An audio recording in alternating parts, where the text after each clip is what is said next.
Que bom estarmos na casa do Senhor nessa noite e desfrutar desse tempo, né?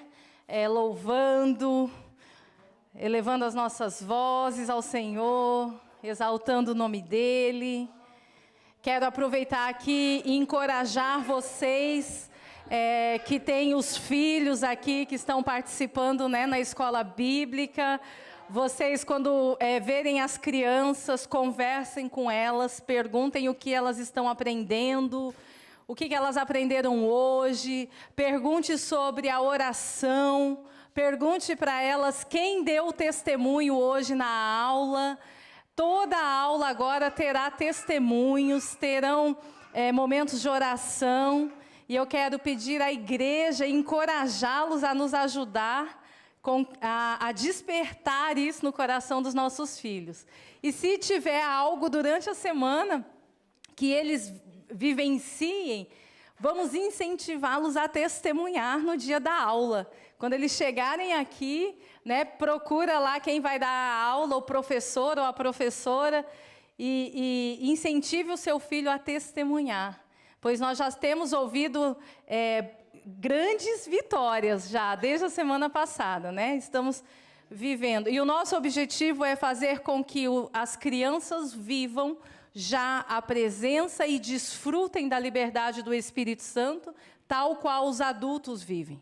Né? Nós demoramos tantos anos para poder ouvir a voz do Senhor, demoramos tantos anos para aprender a orar, e se nós ensinamos eles desde pequenininho, não apenas como uma teoria, como uma história contada, mas como algo real, como parte de suas vidas, com certeza, quando chegar o dia mau na vida deles, eles vão escolher Jesus. Eles não vão escolher o dia mau, eles vão permanecer fiéis ao Senhor. Então, você faz parte comigo nessa jornada, amém? Vamos lá, abra a sua Bíblia comigo aí, vamos nos preparar, que hoje vocês vão me ajudar. E ó, se alguém cochilar, eu já vou avisar, que eu vou chamar para pregar aqui do meu lado, hein? Eu aprendi com o meu pastor, já vou avisar, eu vou estar aqui, ó, só filmando. Ó, o irmão foi, não voltou, eu já chamo o nome, e já vem aqui comigo na frente, hein? Ai, ai, ai, agora acordei todo mundo. Oh, fica firme, fica em pé aí comigo, hein? Vamos lá. Nós vamos falar hoje sobre um tema muito legal e muito importante para a nossa vida. Nós temos aprendido aqui nesses dias sobre oração, sobre ouvido, né? Sobre boca. E hoje eu quero falar com você sobre pensamentos. Como estão os seus pensamentos? E você vai entender junto comigo o quanto o seu pensamento influencia na sua oração. Nós pensamos que aquilo que pensamos não tem mal algum, já se eu não falar, eu só estou pensando, só entre aspas, mas vamos ver o que está escrito em Jeremias, capítulo 17, versículo de número 10. Vamos ver o que a Bíblia fala dos nossos pensamentos. Quem achar aí, lê para mim rapidamente. Gente, nós vamos avançando.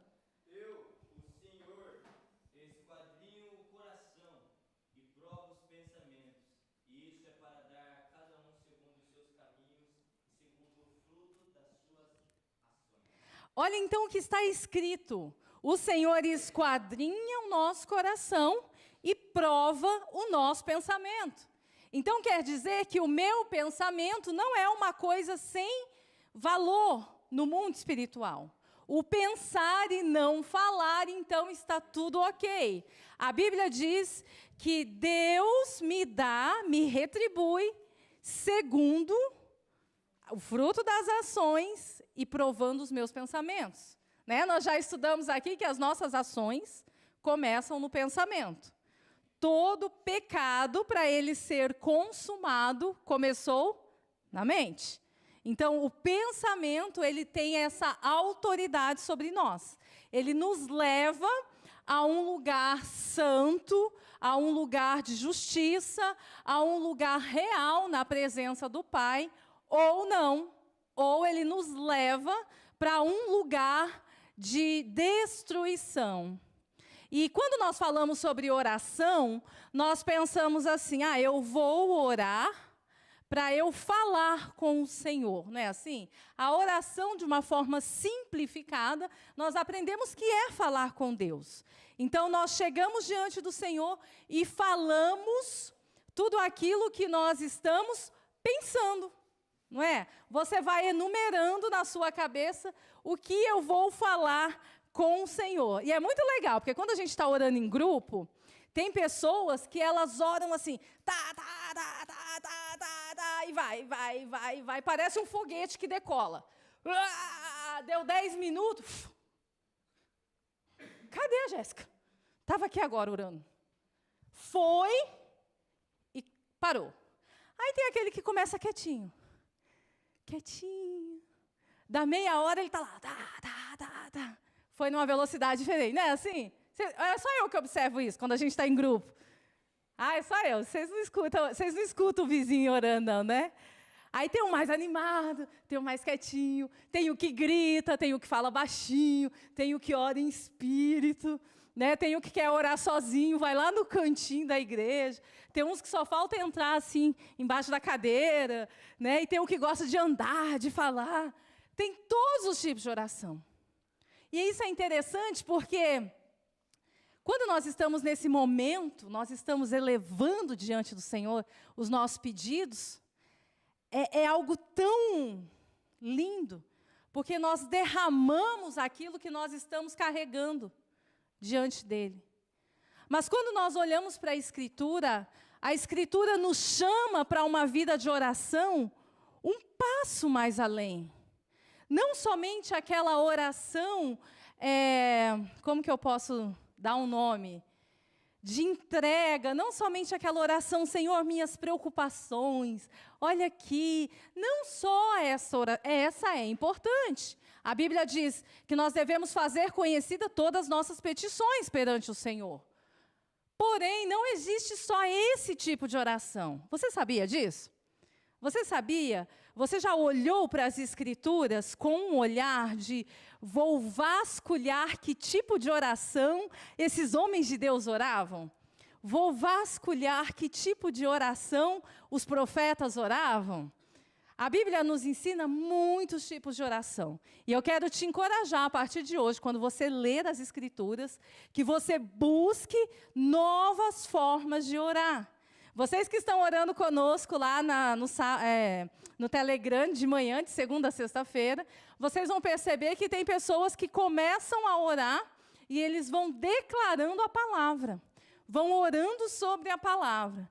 Outros já vão orando, trazendo motivos específicos que o Senhor colocou nos seus corações, vão apresentando diante do Senhor. A oração, então, ela vai nos levando nesse lugar para nos levar perto do Senhor. A oração nos impele para nós entrarmos no mundo espiritual. Mas para que isso aconteça, vamos lá em Lucas capítulo 11, versículo de número 1. Quem achar, me ajuda aí. Nós vamos entender que a oração é uma via importantíssima, que Deus nos usa para nos transformar. O que está escrito aí? Quem achou? 1.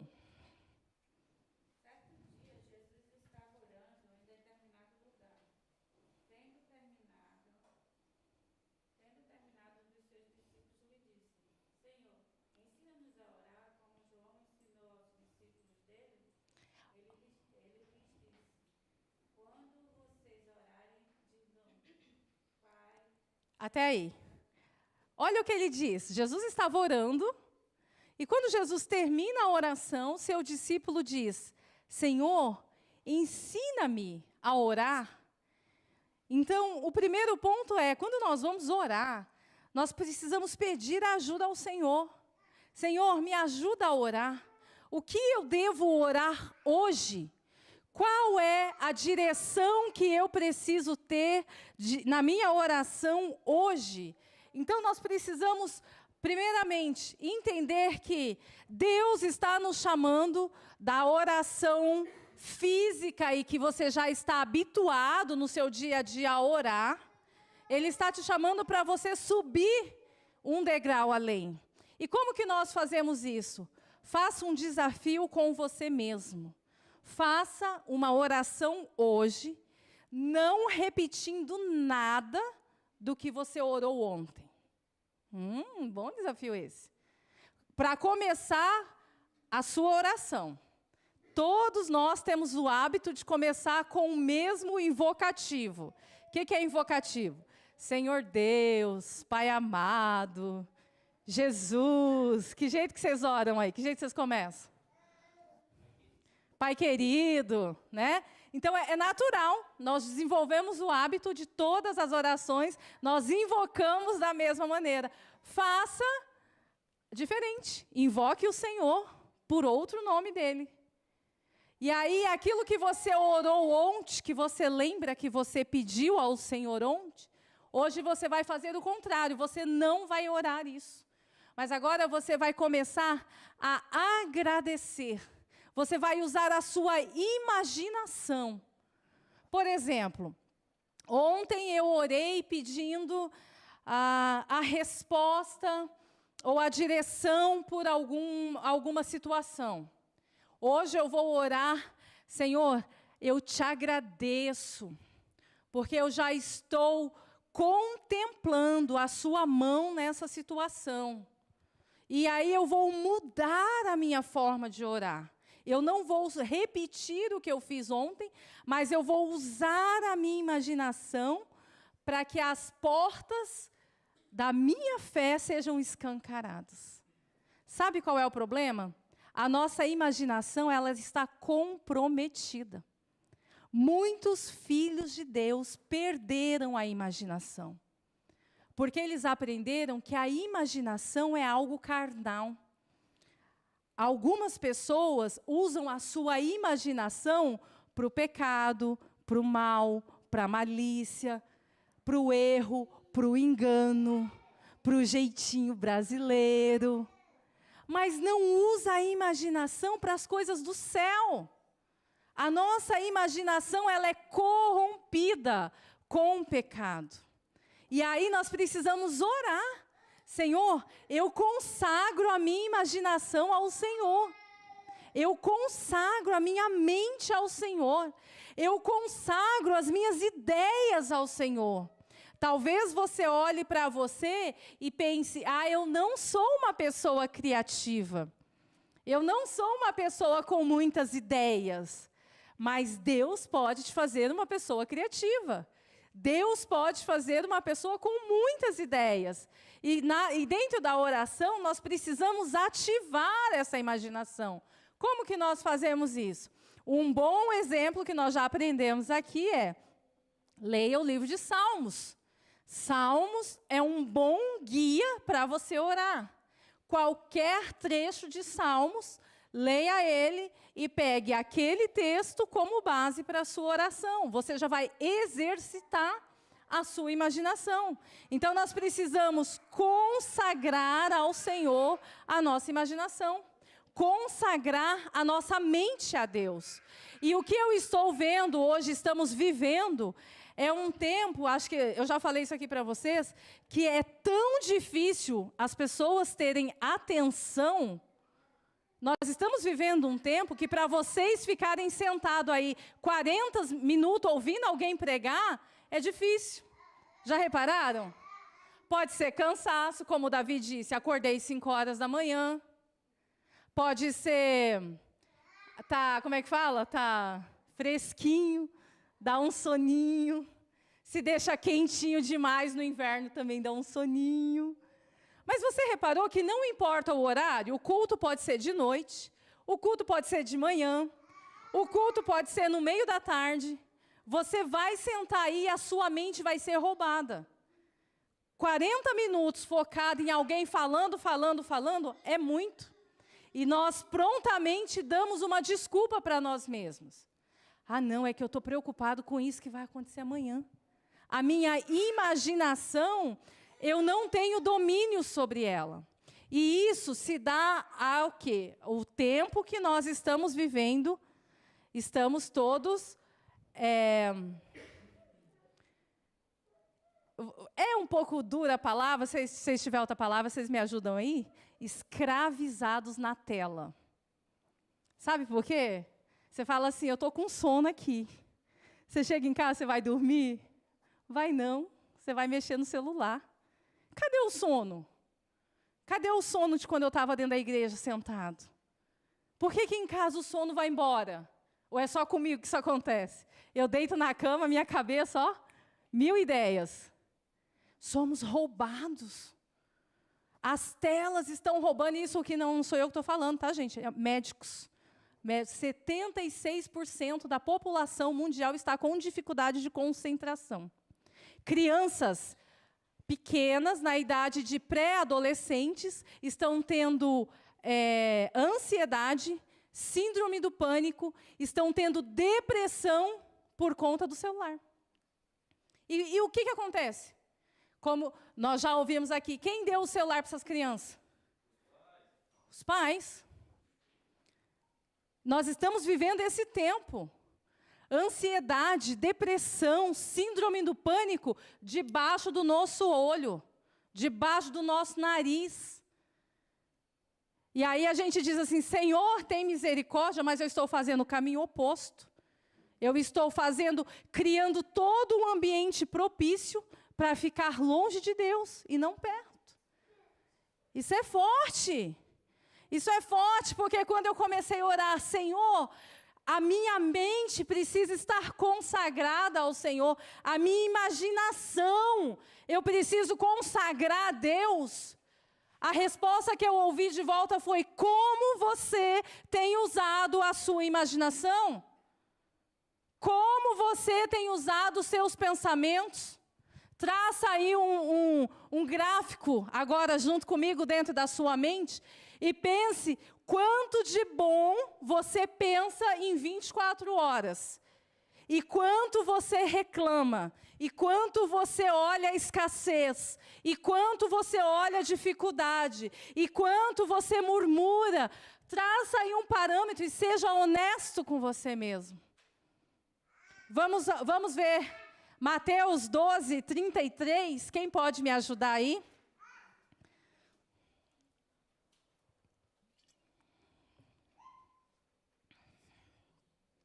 E outra pessoa vai em 2 Coríntios 10, versículo 4 e 5. Isso, por favor.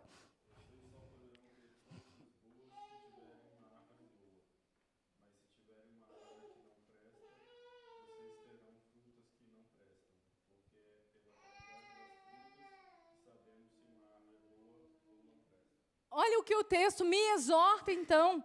Ele diz, Jussiele, você vai ter bons frutos. Eu vou saber se você é uma árvore boa, se o seu fruto é bom. Uma pessoa que ela é boa, ela não tem como ela ser uma pessoa grossa, rude, mal educada. Se o coração dessa pessoa é amoroso, generoso, ela não vai ser isso. Agora, se a pessoa for má, o seu interior de verdade é mau, nas suas ações essa pessoa não expressa amor, ela não expressa cuidado, ela não expressa compaixão, mas existe uma fala má, uma intenção má. E quando eu olho para esse texto nas Escrituras, o que eu estou produzindo? Onde eu estou alimentando os meus pensamentos? Vamos para 2 Coríntios? Quem achou? 2 Coríntios 10, 4 e 5.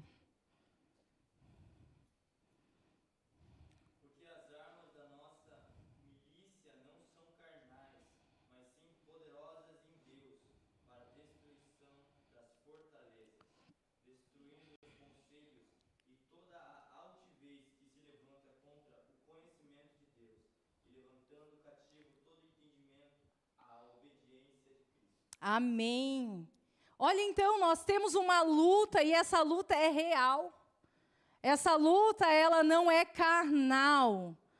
A Bíblia diz, a nossa arma dessa milícia não são carnais, mas nós temos que buscá-la em Deus.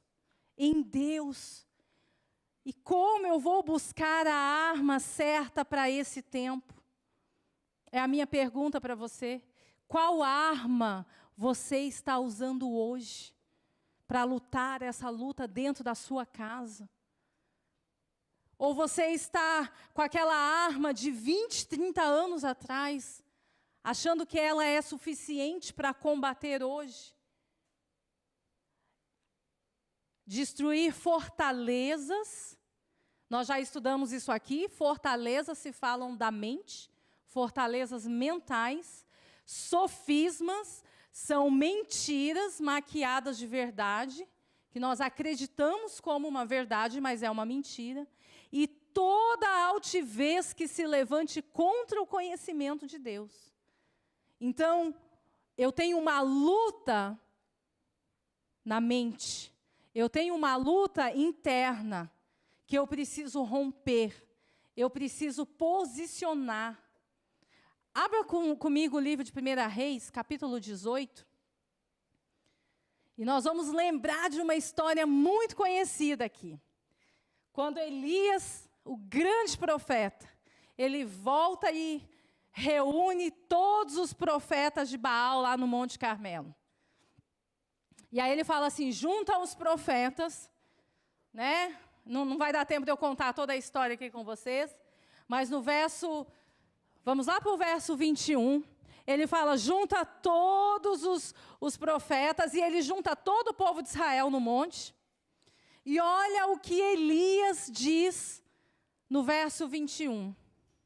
Então Elias se chegou a todo o povo e disse, até quando cocheareis entre dois pensamentos? Se o Senhor é Deus, segui-o. Se é Baal, segui-o. Porém, o povo nada lhe respondeu. Quando o profeta volta naquela situação ali, agora para confrontar os profetas de Baal, a primeira coisa que ele faz é ele reúne o povo e alinha o povo diante de Deus. Até quando vocês vão cochear entre dois pensamentos? Sabe qual é o problema? Dentro da nossa casa, às vezes, tem 2 pensamentos, 3 pensamentos, 4 pensamentos. Aí a gente fala assim, tudo bem, é porque é assim mesmo. É que nós estamos em 2024. É assim mesmo, 2024, cada um é o que quer. É homem que quer ser mulher, é mulher que quer ser homem. Eu vi um vídeo a semana passada que é um homem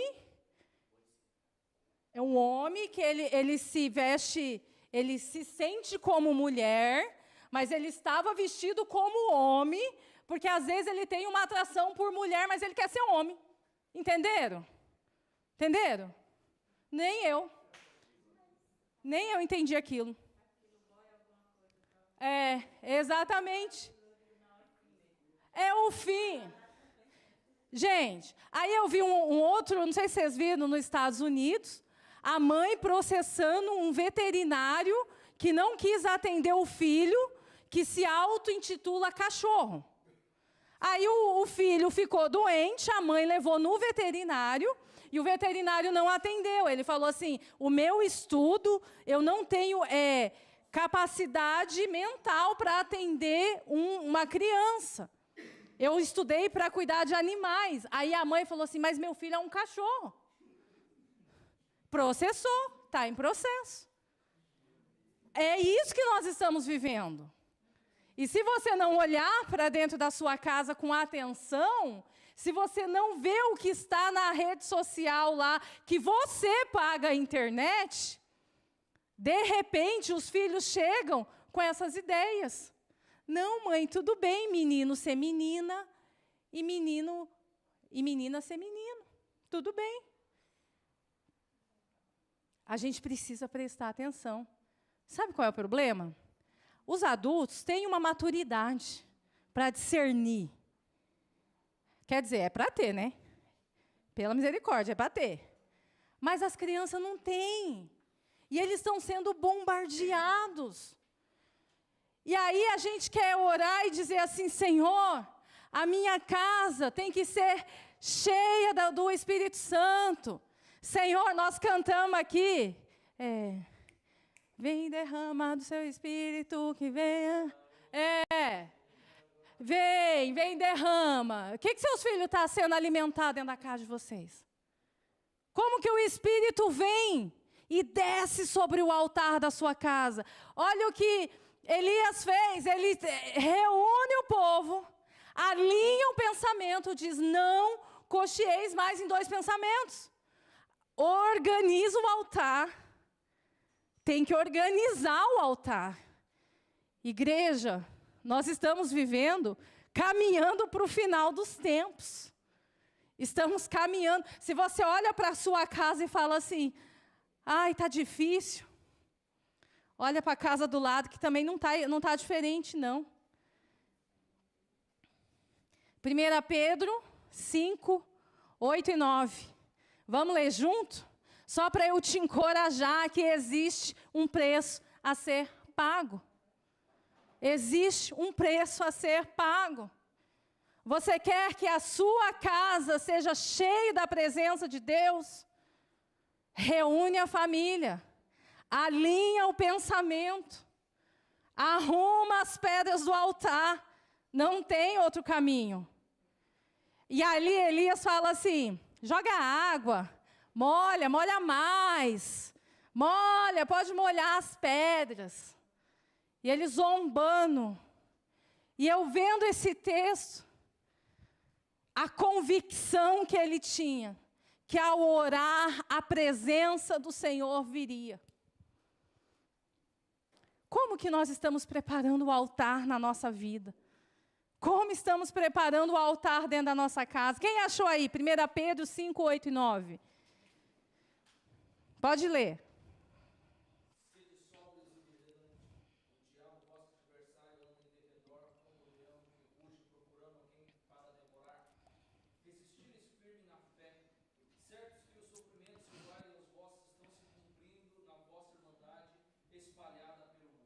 Olha lá, sede sóbrios, vigilantes. O vosso adversário. Adversário de quem, gente? Hã? Meu. O vosso adversário. Você tem um adversário. Não manda ele só para a casa do pastor, não. Nós já temos nosso. Vocês têm os adversários de vocês lá andando em derredor. Ele procura alguém que pode devorar. Mas tem uma promessa que nós estamos guardados no nome de Jesus. E aquele que está em Deus, o maligno, não toca. Precisamos resistir firmes na fé, certos de que sofrimentos iguais aos vossos estão se cumprindo aonde? Na sua casa? Também. Mas na casa dos nossos irmãos, espalhados por todo o mundo. Nós estamos vivendo tempos tão difíceis. Tão difíceis que você vai ter momentos que você vai ter que se posicionar como Elias. Você diz, ou você segue a Deus, ou você segue a Baal. É a sua escolha. Agora, se você deixar cochear em dois pensamentos, você não vai ter forças para orar. Você não tem força para entrar na presença do Senhor. Ah, pastora, mas eu não tenho vontade de orar. Pois é, ora sem vontade mesmo. Você tem vontade de trabalhar? Você levanta e fala assim, ai, que vontade de trabalhar, eu vou trabalhar hoje? Não, né? Mas vai, não vai? Por que você vai trabalhar? Precisa, né? Compromisso, né, André? É só nós duas que vai assim. Eles tudo vão feliz cantando. É só eu, Andressa, que fala, ô, Glória, vamos trabalhar, né, Andressa? A gente vai por responsabilidade, né, assim? Por compromisso. Então, queridos, oração é a mesma coisa. É responsabilidade, é compromisso. Não tem vontade de orar, vai sem vontade mesmo. Vamos orar. Coloca os seus filhos para orar. Ore com a sua família. Ai, mas pastora, não consegue orar 5 minutos. Pois é. Sabe qual é a minha ferramenta lá em casa? Tira a internet. Gente, mas a internet tem um poder assim milagroso. Milagroso. Vocês podem me chamar de quadrada. Eu já avisei, né? Assim, não desafia eu não, que eu arranco o modem e levo o modem para o serviço debaixo do meu braço. Eu sou das mães da antiga. Raiz. Não desafia, não. Aí aquela história assim, ligo para o filho não atende. Assim, menino, eu pago o celular que é para você me atender. Se eu ligo uma vez, eles estão 24 horas no celular. Na hora que o pai e a mãe ligam, não atende. Vocês acham que isso é normal? Ah, na minha casa não é não. Aí eu chego e falo assim, ó, esse celular é para falar comigo com seu pai. Se você não atender, sem celular. Sem celular, né, meu bem? Aí a Ai me veio querendo celular, agora que vocês sabem da nossa história. Mãe, não, você atende. Ô, mãe, eu quero um celular. Eu falei assim, você quer um celular? Mãe, já estou no tchugaco. Parabéns, tchugaco, muito bem, quero um celular. Tá. Cuida primeiro do seu quarto, das suas coisas, quando tiver tudo belezinha, você vai administrar o celular bem. Agora, você não está administrando nem as suas roupas, acho que o celular, ó. Deveres, responsabilidades. A gente vai dar algo, eu estou dizendo celular, gente, mas pode ser vários fatores, né? Cada um sabe da sua casa, da sua família.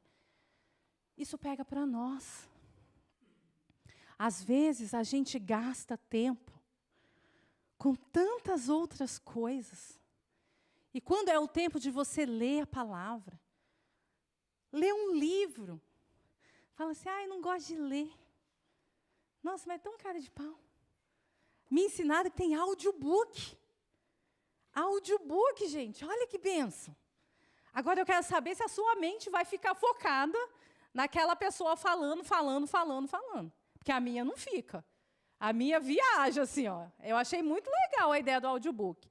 Mas eu preciso ler. Às vezes, no livro, eu tenho que ficar voltando a página. Porque eu falo, não entendi, aí eu volto. Não entendi, eu volto. A gente tem que decidir.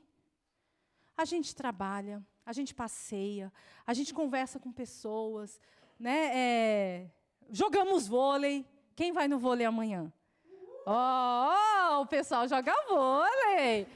Brincamos. E lê. Estamos lendo? Pergunta na sua casa. Quando você voltar, pergunta para os seus filhos, estamos entrando em junho. Quanto da Bíblia você leu esse ano? Quantos livros da Bíblia você leu? Quantos livros fora da Bíblia vocês leram? Pergunte.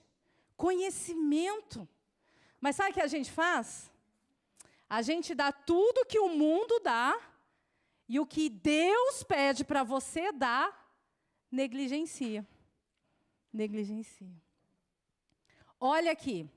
O que nós lemos agora. Sede sóbrios, vigilantes.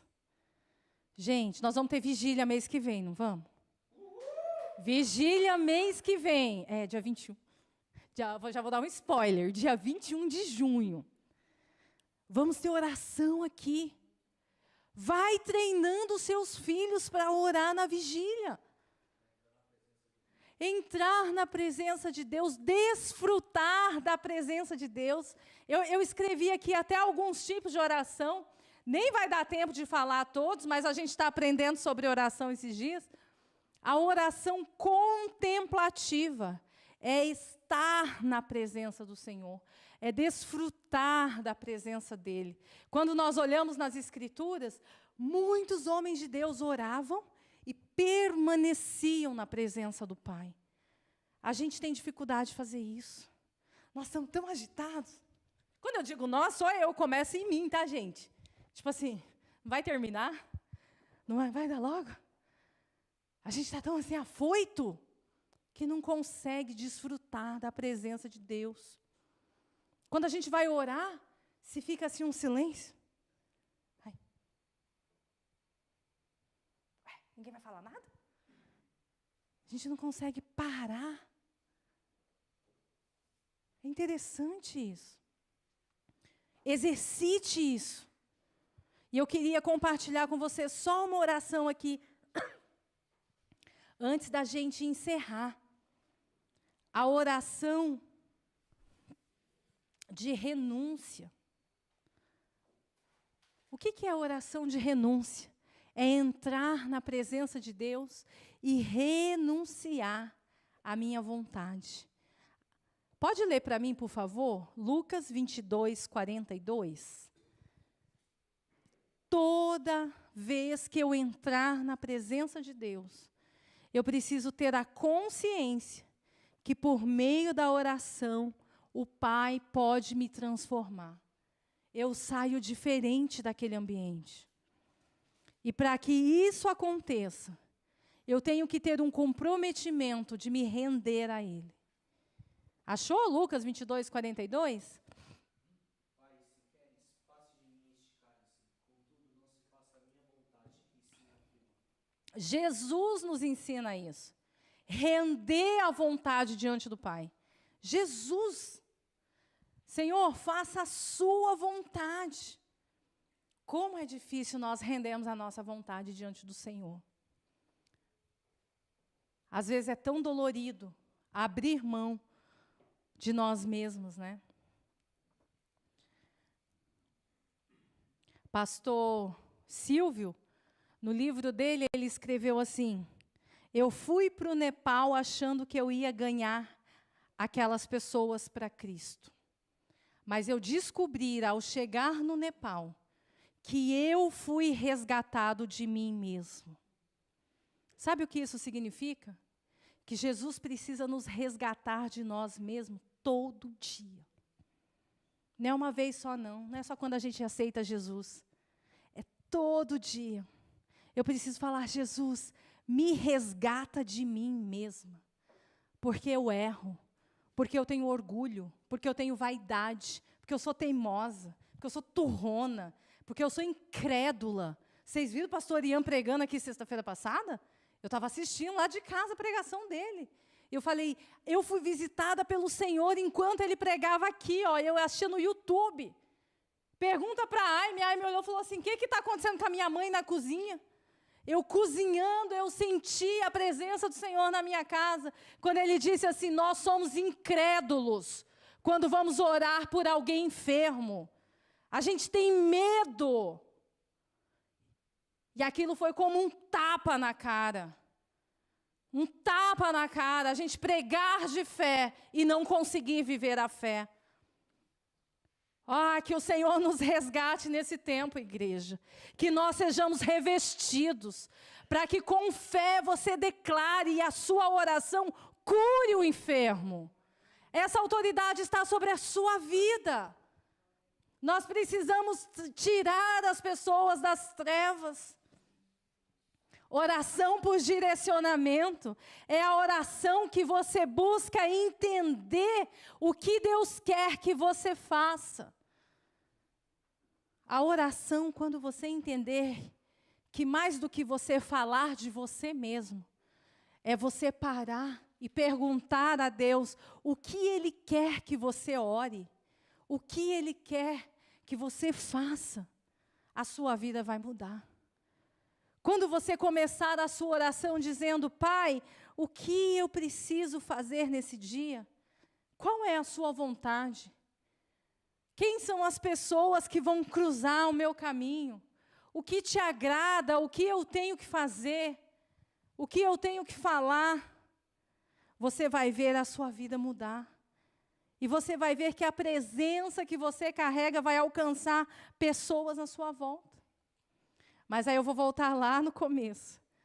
Lá onde nós começamos hoje.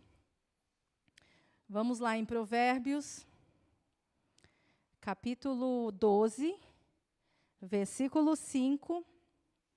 E outra pessoa em Provérbios 23, 7. Quem achou o 12, 5?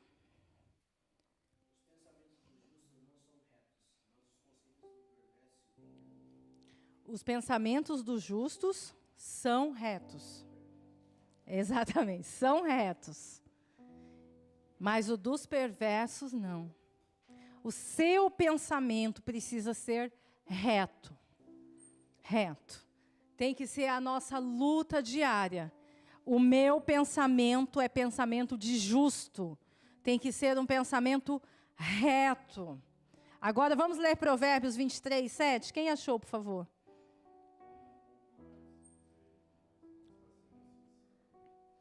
Provérbios 23, 7. Porque como imagina em sua alma, assim ele é. Certo? Esse texto diz: como você imagina, você é.